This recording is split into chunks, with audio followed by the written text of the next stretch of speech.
Top stories tonight. Hononegah's Indian mascot is stirring up controversy. Two petitions are circling, one to eliminate the Native American depiction, the other to keep it. 13 News reporter Richard Bodie hears from both sides tonight on a mascot under fire.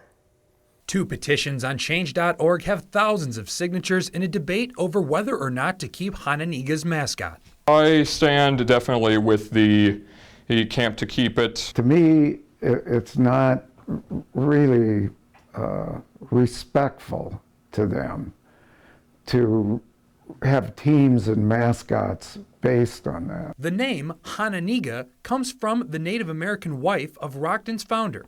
While some find the mascot honors Native American history, those who filed the petition say otherwise. Respect isn't what I do or say to you.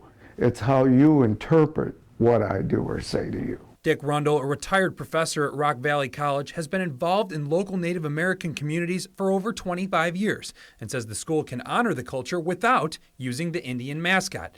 And he finds the dance done at sporting events by Princess Hononegah offensive. That's a sacred thing. That's a spiritual activity. Wednesday night, a petition went up online to remove the Indian as the mascot. By Thursday night, it had over 1,000 signatures. But a few hours later, a second counter petition surfaced, fighting to keep the mascot, which by Thursday night had more than 6,000 signatures. The cultural heritage here is really stark. It would take a lot of good reason to just get rid of it.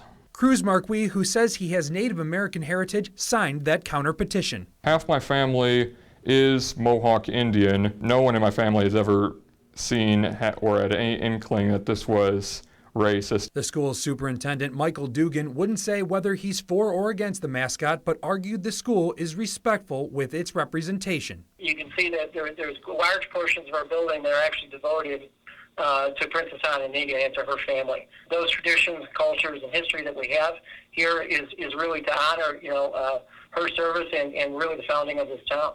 A town that's now divided in whether this mascot represents Native American culture or perpetuates stereotypes. For your 13 Weather Authority, Richard Bodie, 13 News. It's important to note both petitions are merely symbolic. The superintendent says the Board of Education members would be the ones to decide the fate of the mascot. As of right now, there are no plans to do that.